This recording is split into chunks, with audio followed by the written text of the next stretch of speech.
نبی پاک صلی اللہ تعالی علیہ وسلم نے حج ایک فرمایا، قربانی حضور جس دن مدینے آئے اس وقت شروع فرمائی، اور ہر سال حضور قربانی دیتے تھے، ہر سال دو جانور ذبح فرمائے۔ یا رسول اللہ صلی اللہ تعالی علیہ وسلم، دو کا کیا مقصد فرمایا؟ ایک میری طرف سے، ایک میری غریب امت کی طرف سے۔ یا رسول اللہ صلی اللہ علیہ وسلم کس طرف سے فرمایا؟ ایک میری طرف سے، ایک میری امت کی طرف سے۔ کبھی فرمایا ایک میری طرف سے، ایک میرے اہل بیت اور میری امت کی طرف سے۔ دو جانور حضور نے ذبح فرمائے، اور پھر میرے حبیب پاک صلی اللہ تعالی علیہ وسلم کے غلام مولا علی شیر خدا، ابن ماجہ کی روایت ہے، حضرت علی شیر خدا فرماتے ہیں کہ نبی پاک علیہ الصلوۃ والسلام دو جانور ذبح کرتے تھے۔ خود حضرت علی کی جب باری آئی تو انہوں نے بھی دو فرمائے۔ تو صحابہ نے پوچھا کہ علی دو کیوں؟ دو کس لیے؟ تو حضرت علی رضی اللہ تعالیٰ عنہ فرمانے لگے، مجھے میرے حبیب نے وصیت فرمائی تھی کہ علی تو نے دو کرنے، ایک اپنی طرف سے کیا کرنا، ایک میری طرف سے کرنا۔ تو میں ایک اپنی طرف سے دیتا ہوں، ایک اپنے نبی پاک کی طرف سے دیتا ہوں صلی اللہ علیہ۔ دو جانور۔ آپ لوگوں نے سنی ہوئی ہے یہ بات کہ مہینہ کھانا نہیں پکتا تھا حضور کے گھر میں۔ حضرت عائشہ فرماتی ہیں 3 چاند اور 3 سورج کٹھے کبھی نہیں دیکھے جب ساتھ روٹی بھی کھائی ہو، یعنی 3 دن مسلسل کبھی کھانا نہیں کھایا۔ قربانیاں کتنی دیں بولیے؟ حضرت علی شیر خدا کا مکان کوئی نہیں اپنا، کوئی گھر نہیں بنایا۔ مولا کائنات شیر خدا، میں نے یہ بات پھر دوہرا رہا ہوں، پہلے بھی میں نے عرض کی تھی، پکا کرنے کے لیے دوہرا رہا ہوں۔ حضرت علی کا کوئی کاروبار نہیں بظاہر۔ بی بی صاحبہ فرماتی ہیں کہ کئی ہفتے صرف سرکہ اور کھجوریں۔ قربانیاں کتنی؟ اسی سارے صاحب لان ٹورے ہیں کہ ساڑھے تے لگ دیئے کہ نہیں، پکا۔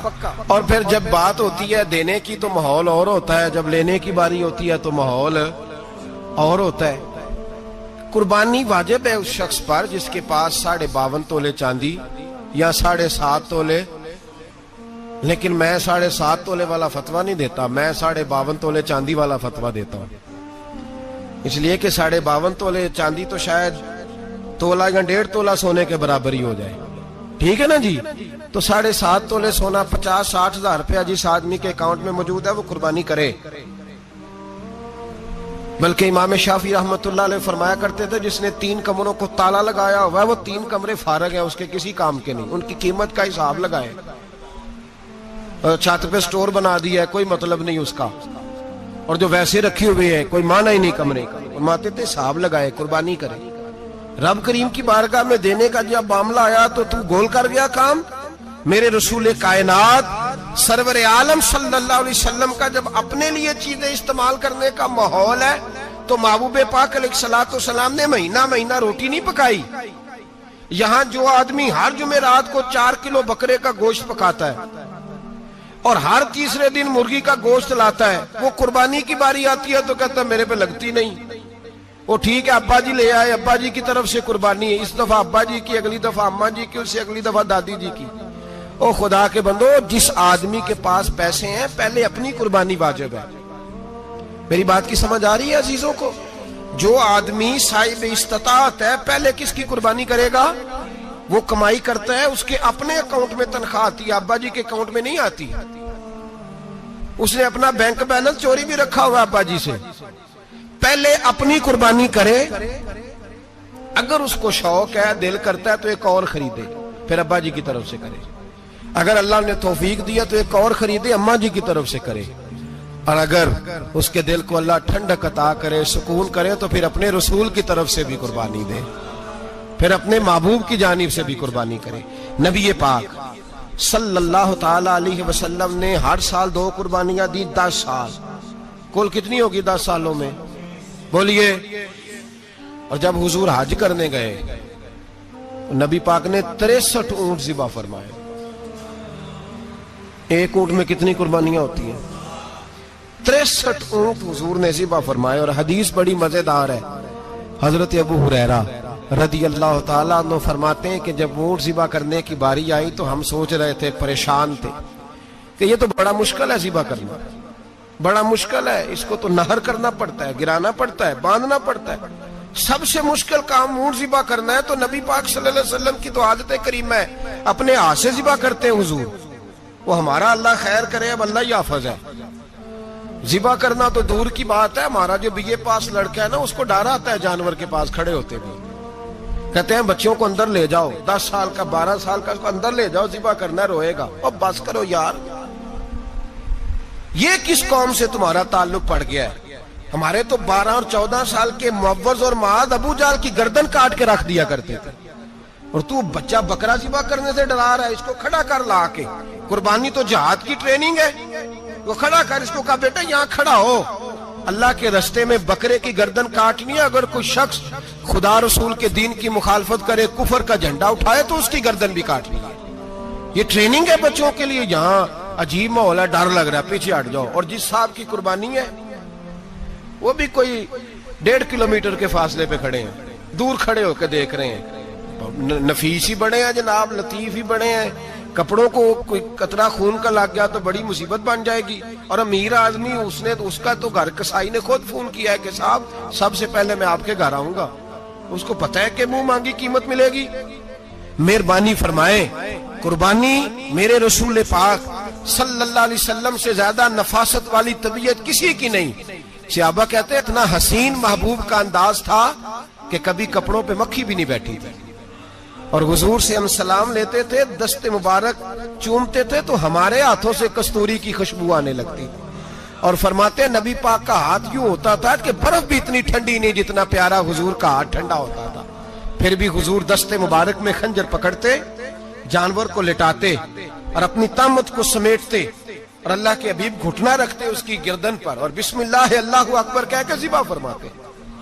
حضور خود دست مبارک سے. تو اتنا زیادہ نازک مزاج ہو گیا ہے کہ اب یہ والی سنت ادا کرنا مشکل ہو گیا تیرے لیے.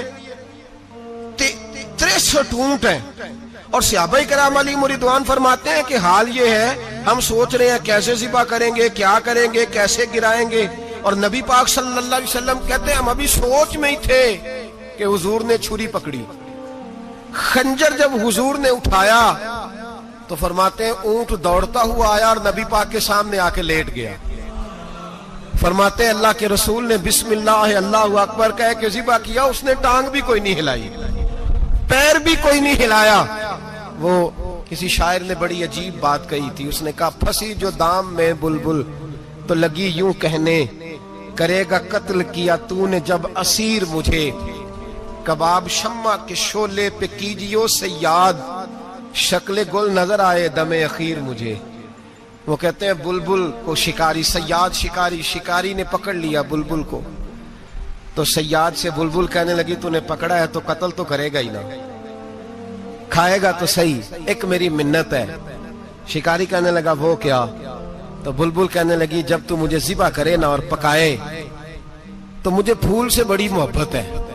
اس طرح کرنا، کوئلے اتنے زیادہ دہکانا، اس قدر زیادہ آگ جلانا کہ ان کی شکل گلاب کے پھول کی طرح سرخ ہو جائے.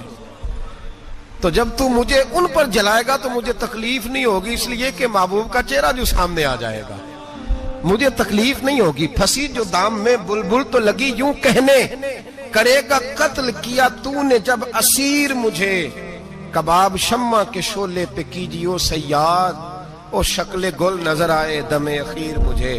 اعلیٰ حضرت بریلوی علیہ رحمہ فرمایا کرتے تھے، فرماتے تھے بڑی تکلیف ہوگی جب جان نکلے گی. روایتوں میں آتا ہے جس طرح باریک دوپٹہ جھاڑیوں پہ ڈالا جائے، کھینچا جائے تو پھٹ جاتا ہے، یوں تکلیف ہوگی. پر فرمانے لگے رسول اللہ کے غلام کو کوئی تکلیف نہیں ہوگی. حضور کیوں؟ فرمایا اس لیے کہ جب جان نکلنے لگے گی تو سامنے جلوہ ودوحات آ جائے گا. حضور کے جلوے ہوتے رہیں گے تو پتہ ہی نہیں چلے گا جان کیسے نکل گئی. پھنسی جو دام میں بلبل. تو صحابہ فرماتے ہیں کہ اونٹ دوڑتا ہوا آیا، حضور کے سامنے آ کے لیٹا، نبی پاک نے ذبح فرمایا اور فرماتے حد ہو گئی. حضور نے توجہ فرمائی تو دوسرا دوڑتا ہوا آ گیا، تیسرا آ گیا. حضرت ابو ہریرہ فرمایا کرتے اونٹ ایک دوسرے کو دھکے دیتے تھے، پیچھے ہٹ جا، پہلے میں نے جانا ہے. 63 اونٹ وادی منا میں حج کے موقع پر میرے رسول پاک نے دست مبارک سے ذبح فرمائے. ہر قربانی حضور نے اپنے ہاتھوں سے فرمائی. قربانی واجبات دین میں سے، ضروریات دین میں سے، اور کوئی اتنا لمبا چوڑا مسئلہ نہیں. بہت ساری چیزوں کو خود بخود مشکل کر لیتے ہیں. ٹی وی پہ خبر آتی ہے فیصل آباد کے 2 بیل ہیں، بھولو اور ڈھولو، پتہ نہیں کتنے من ان کا وزن ہے. ان سے پوچھا جا رہا ہے کہ بھولو ڈھولو کھاتے کیا ہیں؟ تو کہتے ہیں بادام کھاتے ہیں، مکھن کھاتے ہیں. یہ جناب پتہ نہیں ان کو دودھ کتنے کلو روز پیتے ہیں، اور بھولو ڈھولو بیچارے سے خود نہیں چلا جا رہا، لگ ایسے رہ جیسے وہ خود کہہ رہے ہیں مہربانی کرو ہمیں ذبح کر لو، اب تو اٹھا بیٹھا بھی نہیں جا رہا. او خدا کے بندو، دین کی اصل حقیقت کو سمجھو. یہ تو حضور نے فرمایا خوبصورت جانور لاؤ، یہ کس حدیث میں آیا ہے کہ اسے بادام کھلاؤ؟ آج لوگ انسانوں کو روٹی نہیں مل رہی اور جانوروں کو بادام کھلا رہے ہو. اس کے حصے میں جو اللہ نے شے رکھی ہے نا وہ چارہ ہے، اس کو چارہ کھلاؤ اور اچھے طریقے سے پیٹ بھر کے کھلاؤ.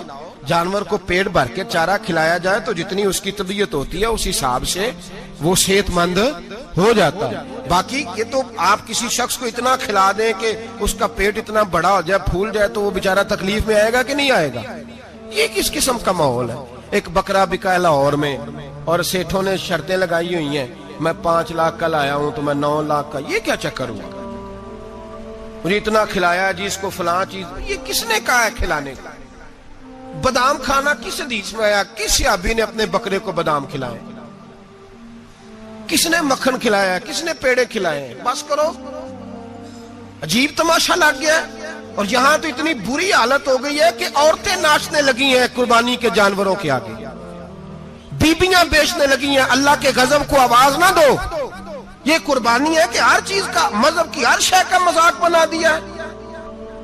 جس دین نے عورت کی اپنی قربانی بھی ہو تو اس کو ذبح کرنے کی اجازت نہیں دی، مرد ذبح کرے گا. جو دین کہتا ہے کہ عورت ذبح نہیں کرے گی، وہ عورت بیچ سکتی ہے اللہ کے جانور؟ یہاں جس کا میں نے رمضان میں بھی کہا تھا، پھر بات دہراتا ہوں، سارا سال ناچتے گاتے ہیں اور عید کا موقع آتا ہے تو 2-4 مولوی بٹھا کے وہ دین سکھانا شروع کر دیتے ہیں. کوئی پتہ ہی نہیں، کوئی خبر ہی نہیں. جس بوتل میں کل تک شراب بک رہی تھی اسی میں دودھ پلاؤ گے؟ جس برتن میں کل تک پیشاب تھا اس میں آج لوگوں کو شہد پلاؤ گے؟ بس کرو، یہ مذاق نہیں، یہ رسول اللہ کا دین ہے. نبی پاک سید عالم صلی اللہ تعالی علیہ وآلہ وسلم نے کوئی ذمہ عورت کے کوئی چیز نہیں لگائی ایسی جس میں اسے مردوں کے ساتھ شامل ہونا پڑے. اور عورت سمجھ ہی نہیں رہی کہ یہ اس کی تذلیل ہے، عزت نہیں. صابن بک رہا ہے تو ساتھ بی بی کھڑی ہے، شیمپو بک رہا ہے تو عورت اس کی جو ہے وہ ایڈ دے رہی ہے. یہ عزت ہے عورت کی؟ رسوا کر دیا تم نے ہر شے میں عورت. اب قربانی کا جانور بھی بی بی بیچے گی؟ غیرت کہاں گئی اس قوم کی؟ میرے رسول پاک سرور دو عالم صلی اللہ تعالی علیہ وسلم کو کسی نے آ کے کہا فلاں قبیلے کے لوگوں نے عورت کو سربراہ بنایا ہے، عورت کو آگے لگا لیا ہے. فرمایا تباہ ہو گئے وہ لوگ، انہوں نے عورتوں کو اپنے آگے پیشوا بنا لیا. جس رب نے عورت کو نبوت نہیں دی، امامت کرنے کا حق نہیں دیا، کس چکر میں لوگ پڑ گئے؟ 5 لاکھ کا جانور کس لیے لائے ہو؟ 5 لاکھ کا تفاخر کے لیے، دکھانے کے لیے؟ تو اگر 50,000 کا 60,000 کا بھی جانور لاتا تو اچھا آ جاتا. اور 50,000 کا جانور لائے تو 5 لاکھ میں کتنے آتے ہیں؟ بولے تو 10 جانور ذبح ہوں گے تو کتنے غریبوں تک گوشت جائے گا، کتنے گھروں کا بھلا ہوگا. ہر چیز کا چکر الٹا کر دیا گیا ہے. اور یہ صرف حج کے لیے ہوتی تو میرے رسول پاک ہر سال قربانی نہ کرتے، اور میرے نبی پاک قربانی دینے کا حکم. ایک اور بات بڑی لوگ پوچھنے لگے، کہتے جی گائے کی ہوتی ہے، بھینس کی بھی ہوتی ہے کہ نہیں؟ چلو جی اب نئی بات نکل آئی. حدیث پاک میں لفظ آیا اونٹ کا، نبی پاک نے فرمایا بکرا 1 سال کا، گائے 2 سال کی، اونٹ 5 سال کا. حدیث میں لفظ آ گیا اونٹ کا. آپ کو بندہ کہے پہلے بتائیں نر کا کہ مادہ کا، تو میں کدھر سے آپ کو حدیث نکال کے دوں جس میں نر بھی اور مادہ علیحدہ علیحدہ ہو؟ حدیث پاک میں ذکر آ گیا دمبے کا، مینڈے کا. اب باقی جو سارے جاگ رہے ہیں نا، اب غور فرمائیں، باقی ایک بکرا ہے، ایک چترا ہے، ایک دمبا ہے، ایک دیسی بکرا ہے، ایک پہاڑی بکرا ہے، تو علیحدہ علیحدہ لفظ کہاں سے نکال کے دیے جائیں؟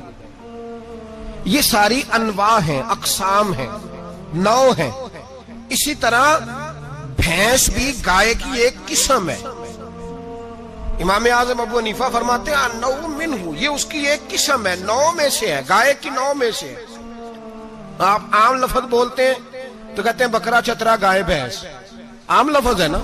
تو جب گائے کہہ دیا تو اب کو بندہ کہے گائے آیا تو پہلے بتائیں گائے تو ہے تو اس میں بیل شامل ہے کہ نہیں.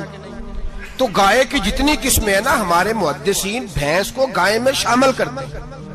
بھینس گائے کی ایک قسم ہے. تو نبی پاک صلی اللہ علیہ وسلم نے جب گائے کا لفظ استعمال کیا تو بھینس اس کے اندر آ گئی. تو اگر گائے کی قربانی جائز ہے تو بھینس کی قربانی بھی جائز ہے. اگر بیل کی قربانی جائز ہے تو کٹے کی قربانی بھی 100% جائز ہے. اس کے اندر 7 حصے ڈالے جائیں گے، اسے قربان کیا جائے گا، یہ جائز ہے. اگر آپ صریح لفظ نکال کے دکھانے کو کہیں گے تو پھر تو بڑی چیزوں میں لوگ الجھ جائیں گے. پھر کیسے نکالا جائے گا خسی کی جائز ہے کہ نہیں، جو خسی نہیں اس کی جائز ہے کہ نہیں، فلاں کی. تو ان تفصیلات، ہاں بہت ساری چیزوں کی تفصیلات حدیث میں ہیں لیکن ساری چیزوں کی موجود نہیں. اس لیے میرے عزیز یاد رکھیں، بھینس کی قربانی بھی ہوگی، گائے کی بھی ہوگی، بیل کی بھی ہوگی، کٹے کی بھی ہوگی. جن کی نہیں ان کی نہیں. ہم نے کبھی کہا ہرن کی قربانی بھی ہوگی یا مرغی کی قربانی بھی ہوگی. تو حدیث مبارکہ کے اندر جو چیزیں موجود ہیں ان کی جتنی اقسام ہیں ان سب کی قربانی کرنا ہاں جائز ہے. اور میرے نبی پاک صلی اللہ علیہ وسلم نے فرمایا جانور خوبصورت ہو، لنگڑا نہ ہو، کانا نہ ہو، زخمی نہ ہو، خوبصورت جانور لاؤ، اس کو لا کے ذبح کرو. لوگ کہتے ہیں چلو اتنے پیسے اللہ کے راستے میں دے دیں تو یہ کافی نہیں کافی. مسلم شریف میں، بخاری شریف میں میرے نبی پاک سید عالم صلی اللہ تعالی علیہ وسلم نے فرمایا 10 ذی الحج کو اللہ کی نظر میں ابن آدم کا سب سے پسندیدہ عمل.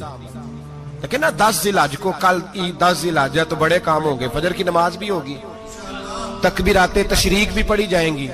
آج فجر سے شروع ہو گئی نا، 9 کی فجر سے لے کر 13 کی عصر تک تکبیرات تشریق پڑھی جائیں گی. اللہ اکبر، اللہ اکبر، لا الہ الا اللہ واللہ اکبر، اللہ اکبر وللہ الحمد، اللہ اکبر، اللہ اکبر، لا الہ الا اللہ واللہ اکبر، اللہ اکبر وللہ الحمد، اللہ اکبر، اللہ اکبر، لا الہ الا اللہ واللہ اکبر، اللہ اکبر وللہ الحمد.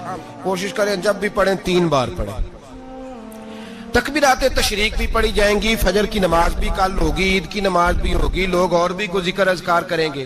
لیکن میرے نبی پاک صلی اللہ علیہ وسلم نے فرمایا 10 ذی الحج کو اللہ کو اپنے بندے کا جو کام سب سے زیادہ پسند ہے وہ یہ ہے کہ وہ اللہ کے راستے میں جانور کا خون بہائے. حالانکہ نمازیں بھی ہیں، اذکار بھی ہیں، تکبیرات بھی ہیں، سارا کچھ ہے، پر اللہ کو سب سے زیادہ کیا پسند ہے؟ جانور کو قربان کرنا. یہ اللہ کو بڑے خوبصورت لفظ نبی پاک علیہ السلام نے فرمایا قربانی کا جانور قیامت کے دن اپنے سینگوں اور کھروں سمیت آئے گا، اور جس نے قربانی کی ہوگی اس کی بخشش کروا کے اسے جنت میں لے کر جائے گا. تو فرمایا ابن آدم کا سب سے پسندیدہ عمل یہ، سب سے پسندیدہ، کہ وہ 10 ذی الحج کو قربانی کریں، کوشش کریں خود ذبح کریں اپنا جانور. یہ حضور کی سنت ہے. یہ نہ ہو سکے تو نبی پاک صلی اللہ علیہ وسلم نے اپنے ہاتھوں سے ذبح کرنے لگے حضرت فاطمہ کا جانور. تو فرمایا فاطمہ ادھر آ کے اس کے پاس کھڑی ہو جاؤ، میں تمہارا جانور ذبح کرنے لگا ہوں. اپنے جانور کے پاس کھڑے ہوں. میرے جو بھائی ذبح کرنے کا کام کرتے ہیں نا، قصاب ہم کہتے ہیں، سارے قصاب نہیں ہوتے، بہت سارے لوگ یہ سعادت حاصل کرتے ہیں اور بڑی نیکی کا کام کرتے ہیں. اللہ انہیں بڑی بہترین جزا عطا فرمائے گا، بڑا خیر کا کام کرتے ہیں. لیکن چونکہ رش ہوتا ہے ایسے لوگوں کے پاس، تھوڑی جلدی بھی ہوتی ہے. پہلی تو کوشش کریں تکبیر خود ڈالیں، یہ نہیں ہو سکتا تو قریب کھڑے ہوں. ہمارے ہاں ایک رواج یہ بھی ہے کہ 2 بندے ہاتھ رکھتے ہیں. ذبح وہ کر رہا ہوتا ہے تو جس کی قربانی ہوتی ہے اس کو کہتے ہیں تو بھی ساتھ ہاتھ رکھ. ہوتا ہے نا جی بہت ساری جگہوں. اب حکم یہ ہے شریعت اسلامیہ کا کہ جب جانور ذبح کریں گے تو پڑھیں گے بسم اللہ اللہ، بسم اللہ اللہ. ہاں نبی پاک صلی اللہ علیہ وسلم نے لمبی دعا پڑھی، صحابہ بھی لمبی دعا، انی وجہت وجہی للذی فطر السماوات والارض حنیفا وما انا من المشرکین، یہ بھی پڑھا. اور پھر میرے رسول پاک صلی اللہ علیہ وسلم نے یہ بھی کہا کہ اللہ میری طرف سے قبول فرما، میری امت، میری اہل بیت کی طرف سے قبول فرما. صحابہ جب جانور ذبح کرنے لگتے پہلے یہ دعا پڑھتے، پھر کہتے اللہم تقبل منا کما تقبلت خلیلک ابراہیم علیہ السلام وتقبلتا حبیب کا محمد صلی اللہ علیہ وسلم، اے اللہ ہم سے بھی قبول فرما جیسے تو نے حضرت ابراہیم سے قبول فرمائی اور جیسے اپنے حبیب حضرت محمد صلی اللہ علیہ وسلم سے قبول. یہ ساری دعا پڑھیں اور جب جانور ذبح کرنے لگے تو پھر پڑھیں بسم اللہ اللہ بسم اللہ اللہ. اچھا 2 آدمیوں نے ہاتھ رکھا ہوا ہے، 2 آدمیوں. اب اگر ایک نے بھی نہ پڑھی بسم اللہ اللہ اکبر تو جانور حلال نہیں ہوگا، دونوں کو پڑھنا پڑے گا. یہ مسئلہ یاد رکھیں. ایک اور بات بھی بتانی ہے آپ کو، وہ بھی آپ نے یاد رکھنی ہے. قربانی کے بڑے جانور میں کتنے حصے ہوتے ہیں؟ 7. اب 7 حصوں میں 7 کی نیت قربانی کی ہونی چاہیے.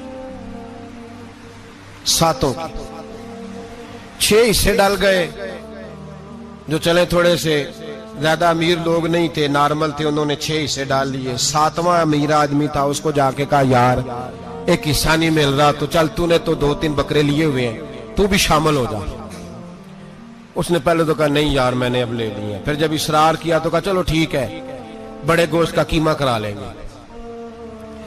تو اس طرح کرو ڈال لو میرا بھی حصہ. اب 6 کی نیت قربانی کی، 7ویں کی گوشت کی، کسی کی بھی قربانی نہیں ہوگی، گئے سارے. اب اس کے لیے شرط کیا ہے کہ اس کو بھی آپ، اصل میں ہمیں مسائل نہیں آتے، نہ ہم سیکھتے ہیں نہ پتہ کرتے ہیں، پھر خرابی ہوتی ہے. اب اس سے کہیں کہ یار قربانی سے پہلے اپنی نیت کا اعادہ کر، اپنی نیت کا اعادہ کر، بتا کہ تیری نیت کیا ہے، اگر غلط ہے تو صحیح کر لے تاکہ سب کی قربانی تو بتا. یہ جو تو رکھ رہا ہے قربانی تو کس کی قربانی کر رہا ہے؟ دادا جی کے نام کی، ابا جی کے نام کی، اپنے پیر کے نام کی، استاد کے نام کی، یا رسول پاک صلی اللہ علیہ وسلم کے نام، نبی پاک کے نام کی؟ اس سے پوچھیں اور جو وہ نیت بتائے اس نیت کی دعا ہوگی، اس کی طرف سے کہا جائے گا اے اللہ اس کی طرف سے اسے قبول. میری بات کی سمجھ آ رہی ہے میرے عزیزوں کو؟ اور اس ارادے کے ساتھ قربانی، اگر ایک کی بھی نیت خراب ہو گئی تو مسئلہ بگڑ گیا. اس لیے ان مسائل کو، اور نبی پاک کے نام کی جو قربانی ہوگی سبحان اللہ. میں کرامات کا زیادہ قائل نہیں، ہم کرامات کے نہیں کیفیات کے قائل ہیں، کیفیات کی. اور دین ویسے بھی لفظوں کا نام نہیں کیفیت کا نام ہے. میرے حساب فرمایا کرتے تھے ہم کرامت سے زیادہ کیفیت کے قائل ہیں. اگر مرید ساری زندگی کرامتیں سناتا رہے اور کبھی اسے مدینے جانے کا شوق ہی پیدا نہ ہو، کبھی نبی پاک کے نام پہ آنسو نہ آئے تو پھر کرامت کا فائدہ نہیں، کیفیت تو ملی نہیں اسے. ہم کیفیت، اسی طرح ہم نظرانے کے نہیں نظر آنے کے قائل ہیں. تو بھائی یہ یاد رکھ لیں کیفیت کا نام دین ہے.